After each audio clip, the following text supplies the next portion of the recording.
Anda menyaksikan Special Report bersama saya Cakri Miller. Pemirsa, BNPB melakukan konferensi pers terkait SIKM. Apa, kenapa, di mana, siapa, dan bagaimana? Langsung saja kita menuju kantor Geraha BNPB Jakarta.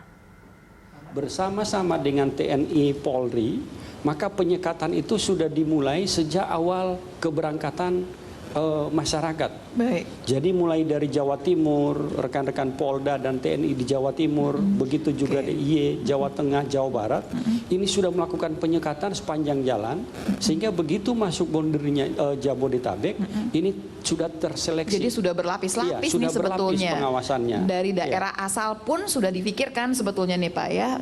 Sekatnya jadi sudah banyak. Ini berkat kerjasama dan koordinasi yang baik dari Pak Ketua Gugus Tugas Nasional, di mana kita melakukan evaluasi pada tanggal 23 Mei yang lalu terhadap arus mudik, kemudian pencegahannya pada saat arus balik seperti apa. Nah, pola ini yang sekarang diterapkan sehingga masyarakat itu sudah terseleksi, begitu di jalan tol tidak sesuai dengan SIKM-nya langsung dikeluarkan. Baik, iya. Saya pindah ke Pak Beni. Pak Beni, ceritanya adalah ini Jabodetabek, ya kan? Berarti yang dalam Jabodetabek boleh aja bolak-balik ya Pak ya? Ini ya, semua keluar sedikit dari Jabodetabek berarti sudah harus punya SIKM. Benar demikian. Nah, dan yang harus punya ini siapa saja yang bisa masuk atau bisa keluar? Sebetulnya ini untuk administrasi pelayanan bagi yang bekerja terkait 11 sektor. 11 sektor. Kita ulang sedikit nggak apa-apa lah Pak sektornya ya Pak ya? Sebentar. Ya boleh Pak. Pertama kali saya ingatnya pasti konstruksi, kesehatan, kesehatan, terusnya bahan pangan, bahan pangan sudah pasti, energi, komunikasi dan IT, keuangan, logistik, perhotelan, konstruksi, industri strategis, pelayanan dasar, utilitas dan industri yang ditetapkan sebagai objek vital nasional. Baik. Dan terakhir pemenuhan kebutuhan sehari-hari. Sebetulnya hampir semua barangkali Pak, yang tidak termasuk pariwisata baru barangkali ya. Enggak. Terus apa lagi ya Pak sebetulnya? Nah Pak, seberapa rumitnya bikin SIKM? Ini sebetulnya saya duduk di sini nih, titipan teman-teman saya banyak sekali, termasuk yang di bidang konstruksi. Di bulan Maret, kira-kira banyak sekali, mungkin yang skala kecil ya Pak, yang rumah renovasi dan segala macam itu sudah berhenti mulai bulan Maret. Jadi tukang semua sudah pulang kampung, bukannya mudik sebetulnya, karena baru mulai Maret. Nah kemudian mereka akan mulai lagi bulan Juni. Nah ini repot sekali, bingung gimana caranya bikin SIKM ini. SIKM ini diproses secara daring, online, bisa diakses. Tapi untuk memang beberapa pihak dan Pak Gubernur sudah memerintahkan untuk beberapa sektor, misalnya konstruksi, itu bisa dilakukan dengan memakai sistem tanggungan. Artinya seorang mandor menanggung maksimal 20 tukang. Berarti jadi, yang bikin SIKM-nya mandornya? Mandornya. Atau misalnya ya perusahaan atau mungkin masyarakat pemilik rumah, mereka lah yang membantu tukang-tukang ini untuk membuatkan SIKM agar bisa masuk kembali ke Jakarta. Nah, waktu mereka membuat SIKM itu surat saja atau ada pemeriksaan-pemeriksaan lain? Nah ini ada pemeriksaan. Yang terpenting fotonya sama Bu ya. Iya. Kemudian KTP. Foto sama KTP. KTP berarti nggak KTP Jakarta berarti ya Pak? Bisa. Kalau yang keluar KTP Jakarta, kalau yang masuk adalah KTP ya di mana orang itu berada. Baik. Kemudian terpenting adalah surat jaminan, gitu. Surat jaminan, surat pernyataan sehat, memang untuk dimudahkan bahwa pernyataan sehat diri sendiri yang mengatakan tidak punya gejala atau harus ada rapid test atau harus bagaimana? Untuk memudahkan adalah pernyataan sendiri. Makanya dalam ini ada swab sekarang kan, tes swab. Tapi untuk SIKM cukup pernyataan sehat, ditandatangani di atas materai dan juga kesediaan untuk dikarantina kalau nanti ternyata ada pemeriksaan acak. Dia terbukti. Jadi nanti bisa dilakukan pemeriksaan acak gitu ya, karena tidak mungkin semua kemudian diterima saja gitu pernyataannya. Oke, apalagi Pak? Yang penting tadi jaminan, misalnya kayak pemilik rumah lah yang menjamin. Misalkan saya yang paling mudah, saya punya rumah, saya renovasi rumah saya, bubar mulai bulan Maret, tiba-tiba Juni balik lagi dengan mandornya. Saya menjaminkan kalau sampai terjadi apa-apa, saya yang bertanggung jawab. Makanya dalam proses SIKM ini salah satu proses terpenting adalah konfirmasi atau klarifikasi atau validasi dari yang menjamin. Misalnya Mbak Lula menjaminkan beberapa tukang, maka setelah dicek kelengkapannya oleh staf di PTSP, Mbak Lula sebagai penjamin akan dikirimkan permintaan klarifikasi atau konfirmasi ke emailnya Mbak Lula sebagai penjamin. Walaupun. Pak, surat ini ada jangka waktunya tidak? Tergantung, ada dua macam Bu, ada yang berulang, ada yang cuma sekali. Kalau sekali ya sesuai kebutuhan, misalnya 2 hari atau 3 hari. Tapi kalau yang berulang, misalnya memang dia dinasnya dinasnya di luar Jakarta, maka dia bisa dilakukan dengan SIKM keluar Jakarta berulang. Seberapa rumitnya untuk membuat SIKM ini dan seberapa mudahnya? Saya kalau rumit takutnya semua orang kerepotan. Tapi kalau terlalu mudah juga saya juga takut kalau dipalsukan gimana? Untuk kerumitan sebetulnya ini cukup mudah. Memang harus ada persyaratan tadi. Dan semua online ya, daring semua online. Kemudian untuk pemalsuan kita bikin pakai sistem QR code. Oh, pakai QR code, iya baik. Jadi QR code, jadi Mbak Lula misalnya tidak perlu membawa suratnya ya, tidak perlu cukup, ada nih ya. Cukup pakai di HP kan, PDF. Nanti mungkin staf lapangannya Pak Safrin ngecek QR code-nya apakah izin ini benar atau enggak untuk menghindari pemalsuan. Oke, saya ke Pak Safrin. Pak Safrin, ini gimana mengetahui bahwa ini benar atau palsu atau bagaimana? Iya baik, jadi seluruh petugas di lapangan itu sudah dilengkapi dengan QR scanner. Jadi artinya di handphone mereka itu sudah ada QR scanner yang tujuannya adalah untuk membaca barcode yang ada di dalam SIKM. Sebenarnya dalam secara visual pun sangat mudah kita lakukan identifikasi, karena di dalam SIKM itu ada foto diri yang bersangkutan. Foto dirinya tadi disampaikan oleh Pak Beni bahwa pada saat mengajukan ada KTP, kemudian yang bersangkutan menyampaikan foto diri, otomatis yang di KTP dengan foto dirinya sama. Ini yang menjadi satu kesatuan dalam SIKM. Sehingga petugas di lapangan begitu ditunjukkan SIKM bisa melihat identik tidak foto diri dengan yang bersangkutan. Tapi kemudian jika itu dicurigai, maka akan diminta untuk di-scan. Tapi memang kebanyakan sekarang itu masyarakat tidak memiliki SIKM, itu mencoba masuk. Nah sekarang data kami, posisi sampai dengan semalam itu total yang sudah diputar balikan di wilayah Jabodetabek yang mencoba masuk itu total 6.364. Ini barangkali memang belum biasa ya Pak ya, dan belum mengerti barangkali bikin SIKM nih gimana caranya, barangkali bingung atau masih macam-macam ya Pak ya. Tapi pada dasarnya ke depan nanti nggak bisa, semua mesti ada SIKM-nya untuk wajib masuk. Ada SIKM dan pengecekan kami itu tidak hanya di ruas jalan. Memang ada 11 ruas jalan, 2 tol, kemudian ada 9 di jalan arteri dan kolektor. Tapi juga di terminal, ada satu terminal yang menjadi terminal tujuan di Jabodetabek yaitu Pulau Gebang. Kemudian juga stasiun, ada stasiun Gambir yang menjadi satu-satunya tujuan pergerakan kereta antar kota di Jabodetabek, serta bandar udara di Cengkareng. Intinya nih semua pintu nih sudah dipegang sebetulnya ya. Jadi mau tidak mau mesti punya SIKM kalau mau masuk atau keluar Jakarta. Ya wajib memiliki SIKM karena memang tujuannya kita pahami sekarang kasus positif Jakarta itu cenderung turun. Jumlah positifnya. Yang ini yang kita akan jaga dalam jangka waktu 2 minggu setelah perpanjangan PSBB tahap 3 ini. Kita harapkan ini bisa kita terus tekan sehingga kita semuanya warga yang memiliki kesadaran kolektif di Jakarta itu akan keluar dari masa PSBB dan kita menuju kepada masa transisi yang kita harapkan ini lebih baik ke depan. Nah, dengan itu tentu yang kami himbau adalah bagi warga Jabodetabek yang sudah terlanjur di luar Jabodetabek, silakan Anda di sana dulu, bangun kampung, jangan mudik dulu, atau jika ingin balik, maka tolong bawa SIKM. Mengurus SIKM ini sangat mudah, tadi disampaikan oleh Pak Beni, dengan daring, maka bisa dilakukan di mana saja kapan saja, syaratnya adalah persyaratan administrasi itu kita sudah pegang. Plus 11 sektor kan Iya, Pak?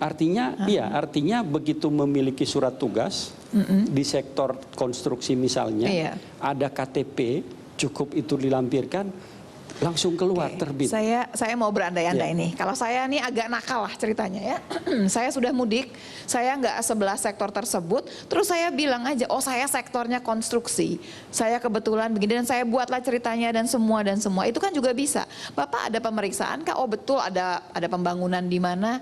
Kan kalau memang semuanya berdasarkan self report, pokoknya ini sendiri, cerita sendiri kan bisa kemudian dipalsukan. Itu bagaimana Pak? Itulah pentingnya penjamin tadi. Jadi yang kami klarifikasi bukan pemohonnya tapi penjaminnya. Dan inilah pentingnya penjamin ini, seperti artinya ya penjaminnya yang kami pegang. Gitu. Kalau penjaminnya nih Pak yang sebetulnya mudik dan dia nih mau balik bagaimana Pak? Ya nggak boleh Bu, harus orang lain.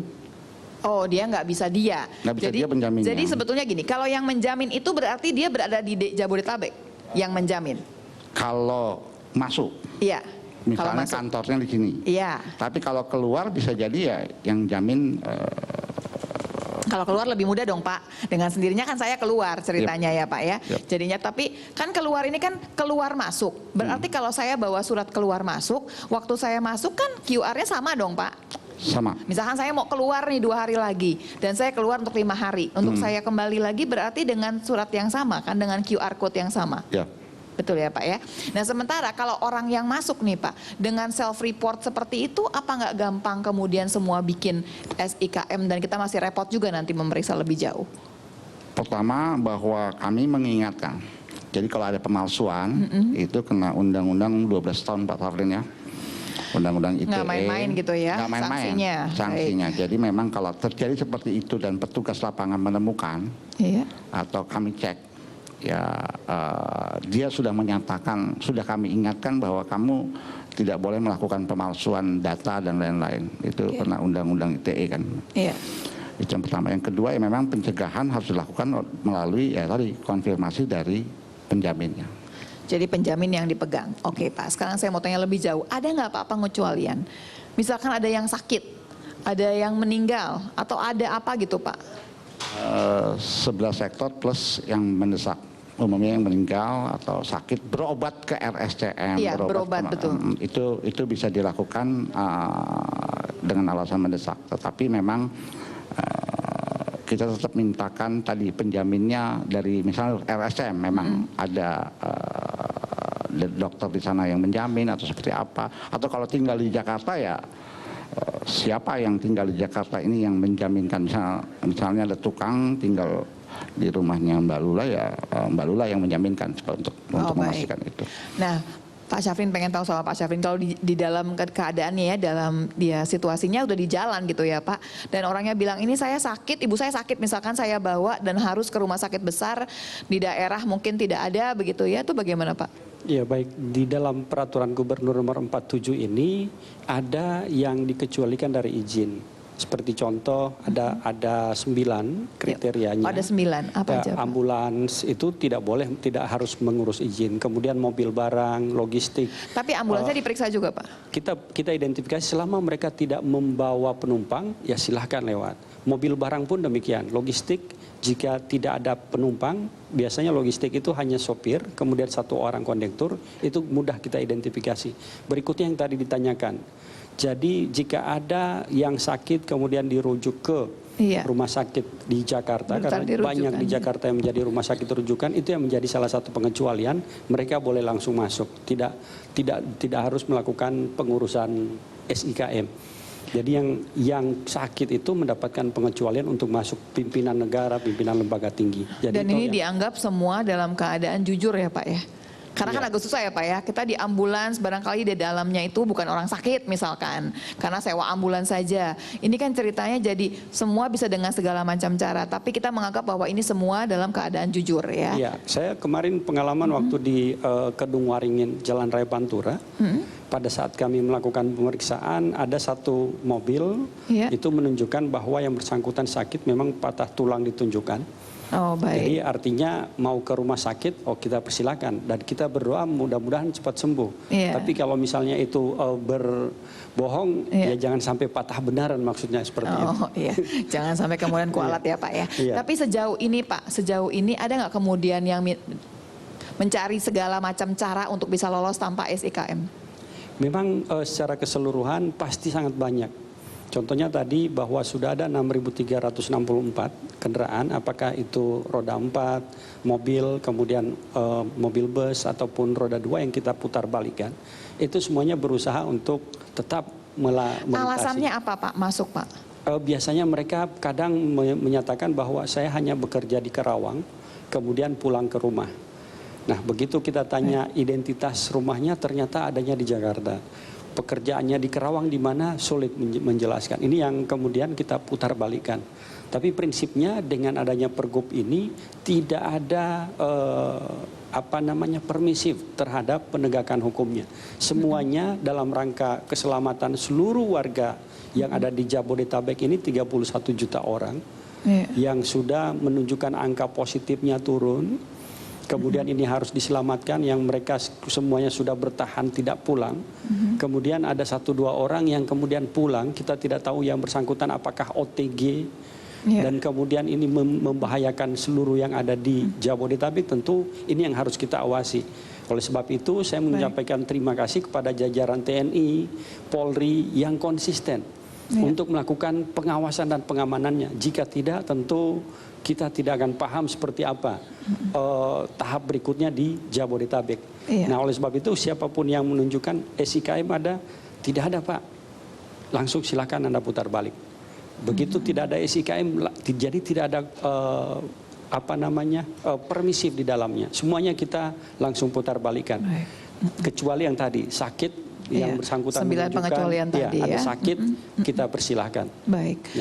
Saya masih penasaran lebih jauh sebenarnya Pak Beni nih ya Pak Beni. Kan misalkan sudah masuk nih, saya punya mandornya 20 orang, yang paling gampang konstruksi karena bisa 20 orang gitu ya. Terus kemudian terjadi salah satu di antara mereka ternyata begitu ya, terus sakit. Kan berarti dia kalau kumpul ber-20 bisa 20-20 ikutan sakit. Belum tambah lagi yang lain. Kalau memang cuman berdasarkan, kita tahu ada yang namanya OTG, orang tanpa gejala. Kalau hanya berdasarkan bahwa saya nggak kerasa sakit, bahwa saya merasa sehat, si penjamin itu maksudnya menjamin gimana? Menjamin bahwa dia akan bantu bawa ke rumah sakit.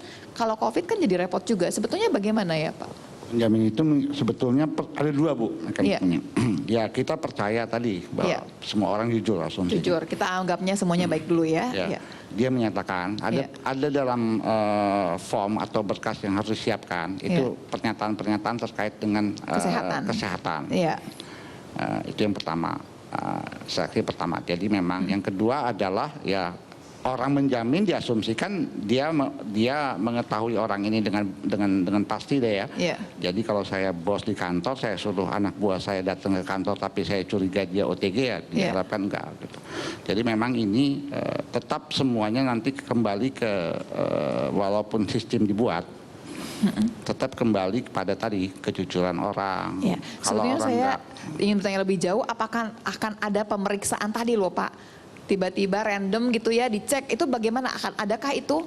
Itu tetap harus dilakukan kan, bahwa pengecekan random berdasarkan data yang kami punyai. Kalau ada yang dicurigai kita akan lakukan random cek kesehatan. Petugas lapangan juga melakukan cek gitu kan ya. Tentunya Pak Safrin juga ngecek kan, ini orang kayaknya lemes-lemes, batuk-batuk ya. Kan kalau OTG nggak ada gejalanya Pak. Betul, baik. Tapi intinya seperti itu, random check tetap dilakukan. Baik. Jadi karena SIKM ini sebagai tools bawa 2 Bu. Jadi selain sebagai dia administrasi pelayanan, daripada Pak Saprin di lapangan harus mengecek satu-satu KTP dan lain-lain, surat RT, ini lebih mudah sebetulnya dengan SIKM. Dan pendataannya jadi rapi kan, kita tahu berapa orang yang masuk tempatnya di mana dengan si QR ini ya. Dengan SIKM ini juga kita tadi yang kata Bu Lula tadi sampaikan, kita punya data. Jadi kita punya data ini berapa orang BUMN atau ASN yang minta masuk dan lain-lain ada, dan itu bisa kita cek. Baik, sayangnya sudah sampai di penghujung acara, tapi saya yakin bahwa kalau mengikuti langkahnya nanti bikin SIKM ini tidak terlalu repot kok sebetulnya, asal suratnya semua sudah ada ya, dan diisi dengan rapi sampai akhirnya dapat nanti QR-nya. Satu lagi Bu, diusahakan ngurus SIKM jangan mendadak. Oh jangan sekarang mau berangkat baru sekarang gitu ngurusnya ya. Sebaiknya 2-3 hari sebelumnya sehingga ini. Karena mengingat permohonannya lumayan banyak gitu kan. Kapasitas infrastruktur, kapasitas SDM juga terbatas. Jadi memang sebaiknya 2-3 hari sebelum berangkat, jangan mendadak. Gitu. Baik, mungkin terakhir Bapak-Bapak ada yang ingin disampaikan, diingatkan kepada semua masyarakat Indonesia. Ya baik, jadi saya menghimbau kepada warga Jabodetabek yang sudah terlanjur keluar Jabodetabek, untuk 2 minggu ke depan silahkan Anda bertahan dulu di kampung, silahkan bangun kampung, jangan balik dulu ke Jabodetabek karena saat ini kami sedang memasuki tahap akhir untuk memutus mata rantai pandemi COVID-19 ini. Mari kita tetap berada di rumah, jaga jarak dan selalu gunakan masker untuk memutus mata rantai COVID-19. Terima kasih. Iya, silakan Pak Beni. Ya, SIKM ini memang untuk orang-orang yang bekerja pada sebuah sektor atau yang memang kebutuhan mendesak. Jadi diharapkan ya teman-teman yang sebetulnya mudik atau apa bersabar aja di kampungnya atau apa, tetap work from home kalau memang ini. Sehingga tidak dan jangan sampailah kita memasukkan dokumen atau apa karena sanksinya juga berat, karena sanksinya berat, melanggar undang-undang ITE. Iya, baik. Terima kasih banyak Pak Beni, terima kasih banyak Pak Syafrin. Mudah-mudahan masyarakat lebih mengerti mengenai SIKM ini. Jadi kalau Anda memang harus masuk ke Jakarta atau harus keluar dari Jakarta, siap-siap dengan surat izin keluar masuk ini demi tentunya memutus rantai penyebaran COVID-19. Ya, terima kasih banyak Bapak-bapak.